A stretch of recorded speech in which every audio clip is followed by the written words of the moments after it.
반성은 안 하십니까? 죄송합니다. 유족들한테 한마디만 해주시죠. 죄송합니다. 너무 힘들어서 저질렀습니다. 반성하고 있습니다. 죄송합니다. 유족들한테 한마디. 혹시 뭐 불행하다고 말씀하셨는데 어떤 점이 좀 그렇게 불행하셨는지 여쭤봐도 될까요? 그냥 저의 모든 게 예전부터 너무 안 좋은 상황에 있었던 게, 어떤 안 좋은 상황인지 한번 말해주세요. 아니 저는 그냥 쓸모없는 사람이. 죄송합니다. 네, 지금 직접 들어보셨지만 죄송합니다. 전 쓸모없는 사람입니다. 라고도 얘기를 했습니다. 죄송하고 쓸모없는 사람이고 지금 본인 스스로 약간 자책하는 느낌도 없잖아 있긴 한데 김승원 의원님. 네네. 근데 죄송하다면서도 자술서는 왜 제출을 안 하는 걸까요? 사실 사이코패스 검사는 있는 그대로 너무 낱낱이 다 드러날까 봐 안 한다고 할 수 있는데 자술서는 내가 적은 것만 내는 건데도 왜 안 내는 걸까요? 글쎄 일단은 범행은 저질렀고 네. 결국 본인에 대한 형사 재판이 곧 시작이 될 텐데 네. 어떻게 보면 형량을 줄이기 위해서 범행 동기라든가 원인을 모호하게 만들려는 그러한 전략이 아닌가 싶습니다. 네. 이제 사이코 범죄자들의 특성인 것 같은데요. 예전에는 뭐 우울증이라든가 조현병 이런 거에 의해서 우발적으로 범행을 저질렀다가 쉽게 제압되기도 했는데 네. 요즘은 이렇게 치밀하게 계획적이고 범행 도구도 준비하고 그러면서 피해가 더 커지는 양상이 있고 더 나아가서는 네. 범행을 저지른 후에 자신의 그 범행 그러니까 형량을 줄이기 위한 또 그런 고도의 뭐랄까요 그 노림수랄까요 그런 네. 것까지 다 생각을 하고 지금 이제 뭐 수사를 받거나 재판에 임하거나 이런 그런 성향이 있기 때문에 네. 더욱더 범죄 수사기관에서 좀 더 정밀하게 조사를 해야 될 것 같고요. 사실은 저는 이런 걸 보면서 네. 대나 길거리에서 이제 발생한 범죄이지 않습니까? 첫 번째는 우리 시민들께서 현장에 있는 시민께서 항상 연대해서 우선 범행을 제압하려는 그런 동질감이랄까요? 소속감을 먼저 발휘해 주셨으면 좋겠고요. 두 번째는 사실 사회 안전망이 강화돼야 됩니다. 사실 네. 지금 어느 골방에서 본인을 탓하면서 자책하다가 이게 사이코패스 범죄로 발현되는 경향이 많기 때문에 네. 사회 안전망을 좀 더 두텁게 해서 그 가능성 있는 사람들이 빨리 어떤 직업을 구한다든가 네. 그렇게 하는 사회 안전망을 좀 더 구축을 제대로 해야 될 것 같습니다. 그럼 요것만 하나 추가로 좀 여쭤보겠습니다. 지금 자술서를 일단 어제는 제출을 하지 않았습니다. 근데 만약에 계속 이렇게 자술서를 제출하지 않는 상황이 반복이 된다고 한다면 이어진다면 이거는 수사 과정에서 그리고 향후 재판에서도 또 판사셨었으니까요. 네. 향후 재판에서도 좀 본인한테 불리하게 적용되는 부분 아닙니까? 사실은 그 재판에서는 어떤 범행의 동기가 있다면 그것을 갖고 뭐 참작을 네. 무겁게 하거나 조금 이제 감형 사유로 할 수 있는데 네. 이와 같이 범행 동기가 알 수 없는 사람들은 재범의 위험성이 훨씬 더 많기 때문에 결국에는 중형, 최고의 중형까지도 생각할 수 있는 그런 계기가 될 수밖에 없습니다. 그래서 본인도 네. 빨리 본인의 그런 심경이라든가 그 상황에 대해서 솔직하게 털어놓는 것이 그 본인을 위해서도 좋을 거라고 생각이 됩니다. 네. 중형을 피하기 어렵다. 아내분 어제 이 법정 끝나고 나가면서 한 얘기가 있습니다. 나가면서 한 얘기 같이 들어보고 올까요? 남편분이랑 입장이 근데 좀 다른 가족이랑 좀 다른 게 왜 그렇다고 저도 모르겠어요. 왜 저 사람이 저렇게 됐는지 모르겠습니다. 네. 오늘 선 변호사님이 안 오신다고 하신 것 같아서 저희는 좀 볼게요. 일단은. 안에서 했던 입장은 일단은 그대로이신 건가요, 지금 입장? 네. 맞습니다. 네. 지금 일단 아내분은 왜 그러는지 모르겠다라고 얘기를 하면서 변호사 해임에 대한 의지를 분명히 했습니다. 네.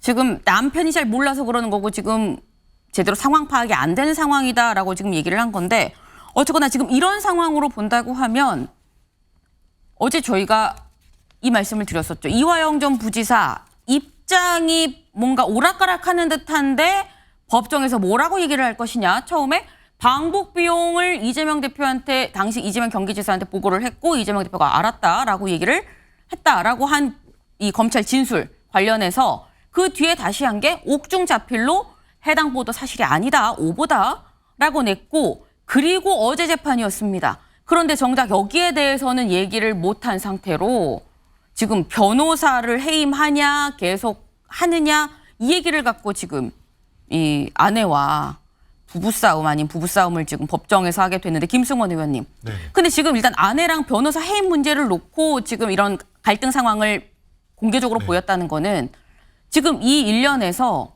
방북 비용을 보고하자 이재명 당시 경기지사가 알았다라고 대답했다라니 검찰의 진술. 이 진술을 그대로 유지하려는 스탠스 아니겠느냐라는 걸로 해석이 될 수도 있거든요. 네네. 어떻게 보십니까? 지금 제가 볼 때는 지금 이화영 부지사 사건은 그 구속이 장기화되면서 네. 굉장히 재판을 오래 하고 있는데요. 네. 예. 근데 이제 그 아내분이 아마 재판 때마다 아니면 수시로 그 변호인과 서로 면담도 하고 그랬던 것 같습니다. 네. 그래서 이제 재판의 과정이라든가 또 유불리라든가 또 향후 진행을 어떻게 할 것인지에 대한 논의가 있었는데 네.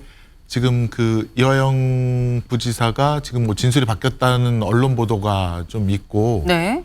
일부 심경의 변화가 있는 것 같은데 거기에 대해서 아내가 이화영 부지사에게 아마 그 자기가 경험했던 일을 그 얘기를 해준 것 같고요. 그게 뭐냐면 이화영 부지사가 이제 평화부지사로서 대북 관련된 교류 일을 맡지 않았습니까? 네. 그때도 제 추측으로는 이화영 부지사 배우자가 네. 그런 과정을 되게 자랑스럽게 또 충분히 알고 같이 이렇게 논의도 했던 그런 과정이 기억이 돼서 평화부지사 역할을 할 때도 지사직에 있을 때 사실상 아내도 같은 역할을 하다시피 했었다라는 아내도 많이 논의를 하고 그것에 대해서 되게 자랑스러워했던 것 같습니다. 네. 그래서 사실 남편이 구속이 장기화돼서 재판이 길어지면 네. 가족들이 너무 힘들기 때문에 그쵸. 되게 여보 그냥 내려놓고 다 포기하고 우리 뭐 인정하고 이제 그냥 그만둡시다 이렇게 되게 가족들은 조언을 하는데 네. 이 경우는 오히려 아내께서 반대 상황이죠. 예, 평화부지사로서 그 했던 일은 정당했고 불법이 아니었다. 우리가 명예마저 잃을 순 없다. 뭐 이렇게 네. 그런 생각을 가지신 것 같고 네. 그 생각이 지금 변호사와 충돌이 있는 것 같습니다. 오히려 여기 변호사 측에서는 네. 검찰에서 일부 인정할 거 인정하고 네. 떨어내고 갑시다라고 네. 이렇게 얘기를 하는 것에 대한 반발로 보여져서 변호사에 대한 해임 신고서를 제출한 것으로 보입니다. 그래서 아까 네. 우리 여기 이상준 위원님께서 아내가 남편과 대학 동기로서 네. 어떻게 보면 이제 민주화 운동도 하고 동지적인 개념으로 이제 살아왔다는 그 말씀을 들으니까 아내의 저런 행동이 저도 이해가 좀 되는 이해가 되고 있습니다. 이 아내분이 이게 이화영 재판이냐 이재명 재판이냐라고 말하는 걸 보면 이재명 지키기 스탠스를 지금 취하고 있는 거 아니냐. 그리고 결국은 입장이 변화했다는 걸 오히려 아내의 말을 통해서 확실하게 증빙이 됐다라는 말씀하셨는데 김승원 의원님. 네네. 그 이화영 재판이냐 이재명 재판이냐 그것은 그 아내의 말은 그겁니다. 지금은 이화영에 대한 수사를 하고 있는 것이고 이화영 씨가 지난 10개월 동안 일관되게 그 방북에 관련된 대납이라든가 송금 사실 없었고 그것은 김성태의 거짓말이다라고 이제 그런 입장을 유지했으면 네. 검찰에서는 다른 증거를 조사하거나 이미 경기도청도 20일 동안 상주 압수수색하지 않았습니까? 네. 거기서 정리를 하고 기소를 해서 빨리 공개된 법정에서 이제 실체적 진실을 밝히도록 노력을 해야 되는데 그 사건을 지금 10개월 이상 계속 갖고 있었거든요. 그러면서 가족이라든가 또 주변 사람들 계속 뭐 압수수색이라든가 또 조사를 네. 통보하면서 그렇게 힘들게 했던 그러니까 결국 이화영 부지사가 목적이 아니라 이재명 지사를 어떻게 보면 이제 처벌하기 위한 그런 의도로밖에는 볼 수 없다. 우리 가족 일을 자꾸 왜 이재명 지사랑 연결시키느냐. 네. 그런 이제 어떻게 보면 항변이라고 볼 수 있고요. 민주당에서 주목하고 있는 것은 지금 네. 이화영 부지사는 기소되어서 지금 재판받고 있는 어떻게 보면 이제 당사자입니다. 네. 검찰과 대등하게 공개된 법정에서 실체적 진실을 싸워야 하는 당사자인데 계속 다른 건으로 수사하면서 불러들이고 소환하고 그래서 압박을 가하고 이렇게 하는 한편 김성태 씨에 대해서는 지금 중하게 기소할 수 있는 다른 법률이 있는데 가장 유한 왜곡한 송금법으로 기소를 해서 어떻게 보면 김성태의 진술이 그런 검찰의 적용법절을 경하게 하는 그런 회유에 의한 진술이 아니냐라고 하는 의심을 사실 플리바게닝 의심이 있다라는 말씀이신 네, 거죠? 법정에도 재판부에도 이제 불러일으킬 수 있는 것이 있기 때문에 네. 그런 것에 있어서는 검찰도 정확하게 일관성 있게 그리고 공개법정주의 또 당사자주의에 의해서 신속하게 법정에서 네. 진실을 가릴 것을 촉구하면서 그래서 피의 사실 공표가 더 이상 있어서는 안 된다. 처음에 사실은 이 대북송금 관련된 사건은 처음에는 쌍방울 변호사비 대납이 네. 사실은 주된 쟁점이었고 거의 기정사실화돼서 검찰에서 그런 피의 사실을 알렸는데 공표를 했는데 그게 지금은 쏙 들어가지 않았습니까? 김성태 씨 그 기소에도 내용이 없었고요. 네. 그러니까 이거는 법정에서 사실이 확인되기 전까지는 검찰에서 피의 사실 공표할 내용은 아니다. 네. 이렇게 다시 한번 촉구합니다. 김승원 의원님. 네. 다음 재판 때 기존 변호인이 그대로 갈까요? 바뀔까요? 어떻게 전망하십니까? 다음 재판이 8월 8일로 알고 있습니다. 네.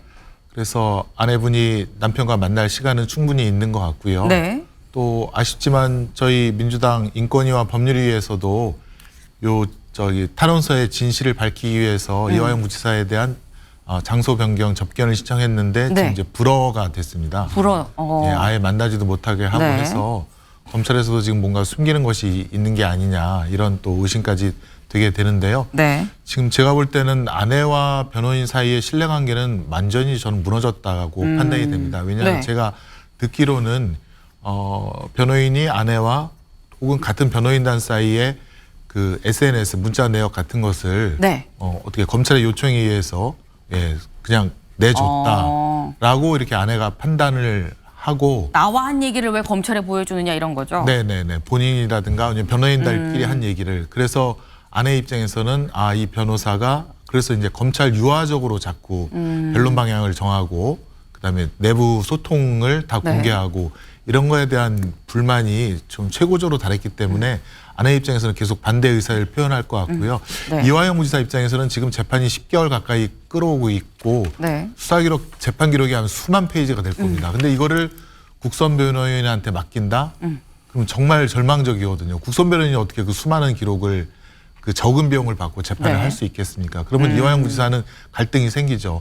조금 부족하지만 또 검찰 쪽으로 변론을 하기도 하지만 그래도 지금까지 이 양반이 나를 위해서 이렇게 해줬는데 네. 바꿀 대안은 없는 것 같다. 그러니까 계속 해주는 게 낫지 않겠느냐. 네. 그런 고민을 이화영 부지사는 하고 있을 것 같습니다. 이게 사실관계 하나 확인해야 되는데요. 이화영 전 부지사가 만나기 싫다라고 얘기했을 수도 있습니다. 그 이유에 대해서는 지금 명확하게 네. 밝혀지지 않았거든요. 그 사유가 그럴 수도 있다. 네네네. 왜냐하면 불편하니까요. 오면 사실관계는 본인은 어떻게 앞으로 이 재판을 끌고 가야 되겠다라고 하는 본인을 방어하기 위한 생각이 있을 텐데 그 부분에 대해서 그 민주당 의원들이 와서 만나게 되면 압박을 받을 수 있죠.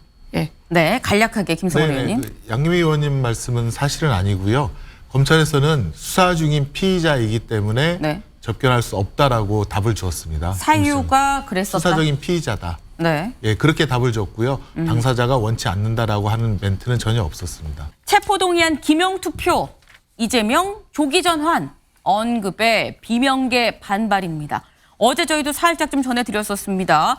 혁신위가 낸 이 안, 이 체포동의안에 대해서 기명으로 투표를 하자라는 얘기에 이재명 대표 바로 화답을 했습니다. 조기 전환하는 것도 괜찮다라고 찬성의 뜻을 나타내는데 여기에 비명계가 반발을 하고 있다라는 겁니다. 다음 기사 바로 이어서 볼까요? 비명계가 뭐라고 반발을 하느냐? 체포동의안 기명투표에 비명계, 저희 키워드죠? 수박 찍어내기 될 것이다 라고 비명계가 얘기를 하고 있다라는 겁니다.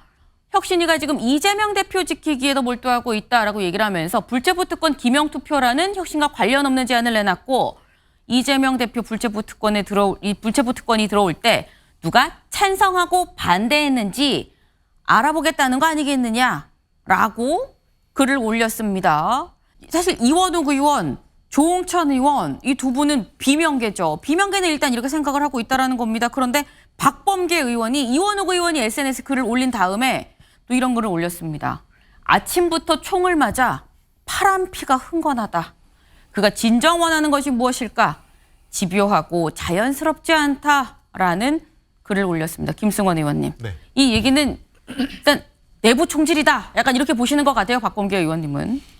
네, 박범계 의원 비롯해서 저도 수원지검 항의 방문한 것에 대한 이원욱 의원의 비판에 대한 답변이라고 보여지는데요. 네. 예, 그건 그렇고 아무튼 그 기명투표는 사실 대통령 선거 전에 저희가 국민들께 드리는 공약사항으로 네. 국회의원 특권 내려놓기의 일환으로 그러면 체포동의안이 넘어왔을 때 즉시 본회의에 회부하고 그다음에 제 식구 감싸기가 없게끔 자기 이름을 걸고 투표를 하자. 그런 그 공약이 마련되었었고요. 거기에 네. 비해서 제가 2020년 1월 달에 요 기명 투표를 하는 법률안을 네. 발의한 적이 있습니다. 그래서 이게 어제 오늘 얘기는 아니고요. 그때부터 국회의원 특권 내려놓기 일환이었고 제가 볼 때는 아마 김은경 혁신위에서 저희 그때 그 44개 어떻게 보면 그때도 혁신 아니었다고 하는데 장경태 혁신안 네. 그거를 좀 참고를 하지 않았는가 그런 생각이 들긴 하는데요. 예. 이게 뭐 바로 그냥 뜬금없이 나온 게 아니라 네. 저희 민주당에서는 국회의원 특권 내려놓기 일환으로 예전부터 국민들께 약속드렸던 그런 공약이었습니다. 예. 이재명 체포동의안 기명투표 찬성 여기에 비명이 아까 반발 뭐 수박 찍어내기다라고 얘기를 했는데 결국 이 지키기 이재명 대표 지키기 아니겠느냐라고 지금 얘기를 하고 있습니다. 네, 그 불체포 특권이나 면책 특권은 헌법에 이제 규정된 권리이기 때문에 사실 개인적으로 포기는 불가능합니다. 그래서 포기를 하더라도 국회에서 표결이 반드시 이루어져야 되지 않겠습니까? 그래서 이제 저희가 대안으로 그럼 표결을 할 때 국민들께서 국회의원들에 대해서 제 식구 감싸기를 한다라고 네. 하니 네. 좀 자기의 이름을 공개해서 국민들께 나는 이렇게 투표를 했습니다라고 공개하는 것이 마땅하다. 그래야 제 식구 감싸기가 없어질 것이다. 이게 뭐 이재명 당대표에 대한 국한된 일이겠습니까? 앞으로 누가 또 어떤 국회의원이 체포동의안이 오면 또 표결을 하게 될 텐데 그때 국회의원들이 자기 이름을 오픈해서 하는 것이 국민에 대한 책임 정치고 네. 그렇게 그 방향이 맞다라고 저는 이재명 다시 한번 지키기가 아니다라는 그렇습니다. 말씀이신 예, 거죠. 앞으로도 계속 그렇게 하는 것이 맞다고 생각이 됩니다. 알겠습니다. 네, 자연인 조국으로서의 얘기를 했었습니다. 김성원 의원님, 자연인 조국을 얘기했었고 앞으로 어떻게 될지 모르겠다. 뭔가 다른 자연인 조국으로서의 다른 미래를 좀 그리는 듯 했는데 교수로서 뭐 또 불복 어떻게 보세요? 네, 지금 저 서울대 교수직 파면 사유가 네. 조국 전 장관이 서울대 교수로 재직할 때 딸이 부산의전원에서 장학금 받은 것이 그 뭐 부패방지법인가요? 청탁금지법 위반이라는 그 점인데요. 네. 그 점은 지금 법정에서도 좀 지금 다투어지고 있고 네. 지금 아까 기본권과 명예회복 조국 전 장관이 그 말씀하셨는데 재판이 확정되기 전까지는 무죄 추정의 원칙을 받으니 이 파면 처분을 예컨대 가만히 두면 네. 확정이 되는 거 아니겠습니까? 재판에서도 더 이상 버텨낼 힘이 없다라고 생각하고 자연스럽게 재판에서 진실이 밝혀지기까지는 이 파면 처분에 대해서도 일단 불복을 해놓고 네. 나중에 재판 결과에 따라서 승복하겠다라는 그런 의사가 있는 것으로 보입니다. 근데 그렇다고 한다면 앞서서 딸, 아들 어떤 입시 비리 혐의 관련해서 아들, 딸은 관련한 소송을 다 취하를 했거든요. 네네. 그런데 그 건으로 인해서 아버지가 지금 파면이 됐는데 그 같은 사실 입시 비리 건 연관인 건데 네네. 그 건으로 인해서 본인은 불복을 하는 거는 사실 이게 앞뒤가 잘 안 맞는 거 아닌가라는 생각이 듭니다. 네, 그러니까 조국 전 장관은 형사 재판을 하고 있지 않습니까? 네. 대부분 무죄가 나왔지만 몇 개 그 공소사실에 대해서 아직도 지금 무죄를 다투고 있는데요. 그것을 위해서는 이 파면 처분을 확정시켜서는 안 되는 그런 법적인 이유가 있는 것이죠. 아들, 딸은 지금 형사 재판을 하고 있는 상황이 아니라서 네. 본인은 그것을 순수하게 내려놓을 수 있는 그런 동기라든가 이유는 충분하다고 보여집니다.